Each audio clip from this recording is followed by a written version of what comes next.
name is Erin Brockovich, and I host the Lifetime television series, Final Justice. What you are about to see is a story about a crime that is misunderstood and far too often deadly: stalking. Peggy Klinke was stalked relentlessly by an ex-boyfriend. If you haven't experienced it, it's very hard to imagine the terror of what it feels like. It all began in the fall of '98. At the age of 28, my sister Peggy began preparing for medical school in Albuquerque, New Mexico. She met and began dating a man named Patrick Kennedy.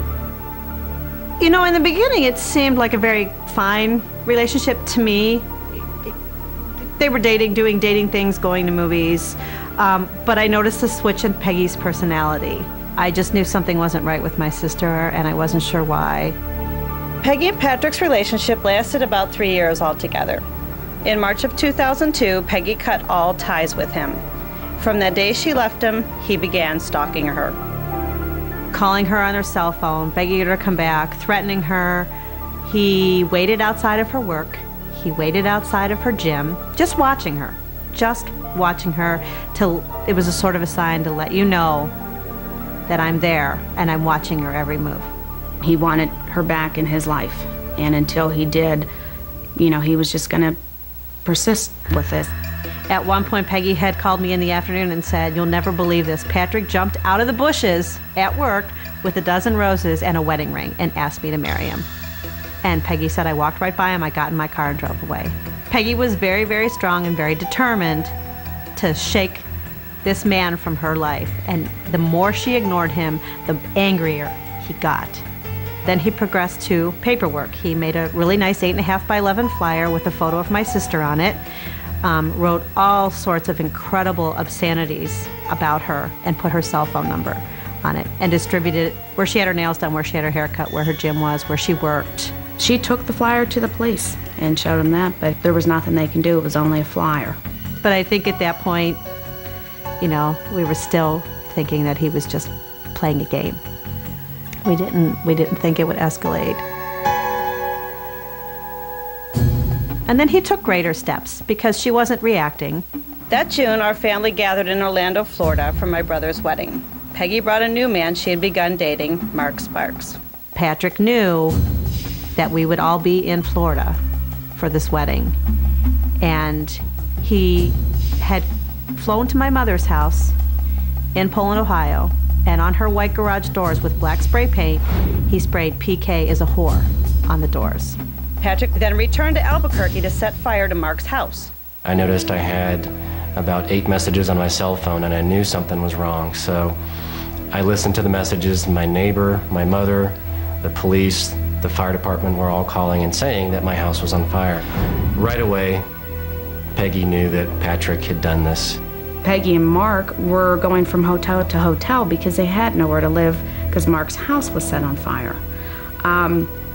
We were at the point we didn't want Peggy to call us because we didn't know if he was trying to trace a phone call.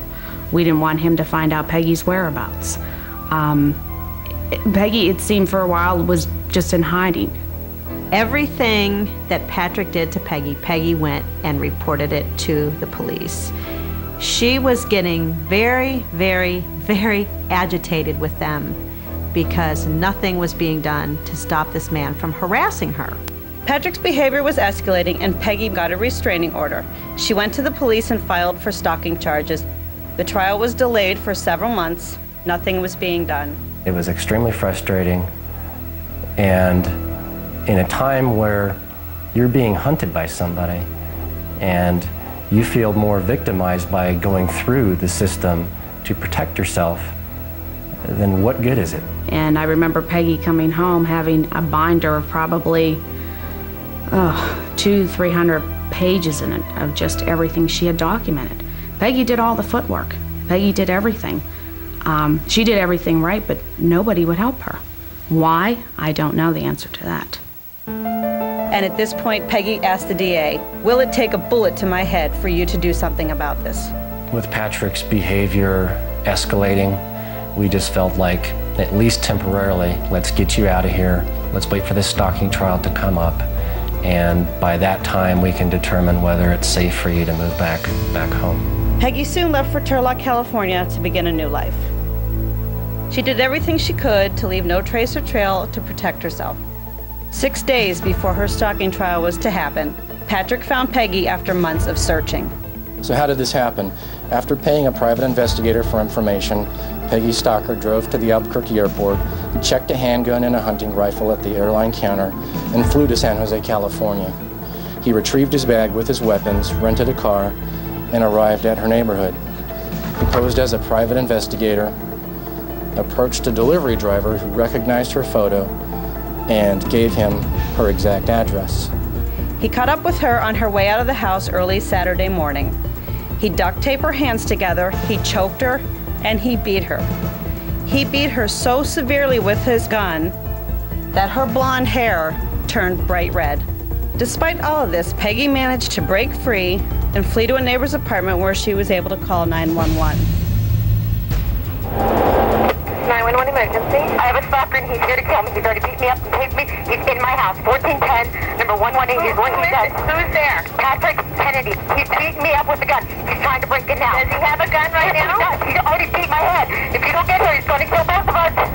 Okay, we're on the way, ma'am. Now. Are they on the way? They're on their way. Quickly. My head is stopping wet with blood. He gets in this house. He's going to kill us. Stay on the line with me, ma'am. I'm staying on the line. Oh, my God. How close are they? They're on their way. Patrick, I'm the only one here. He ran. Please. Stop it. Female. Please, stop it. I actually got to kill me. Is he, ma'am? The SWAT team arrived. Peggy told them, if you open this door, he will kill me. And the police officer said, let's not talk about that, Peggy. Let's talk about your family. And Peggy had said, tell my mother that I love her. And tell my sister who's pregnant to name the baby after me. And tell my niece, Abby, she will have a guardian angel. And those were Peggy's 3 last requests before she was killed. I just remember punching a hole in one of my walls, and I just, I started crying, and I just said, I'm sorry, I'm so sorry to Peggy, because, at that point you just feel that I failed her, that the whole system failed her. You just feel powerless. The doorbell rang. I saw 2 police officers. In that instant, I knew they didn't even have to come into the house because I knew what had happened. I said, just tell me, did Patrick Kennedy kill my sister? And what I was told that night was that he had found Peggy, he had shot her in the head with a gun, and then he had killed himself. I decided, you know what? Knowing Peggy's personality, Peggy would have been on a cell phone at my funeral trying to take action, trying to make something good come out of something so tragic.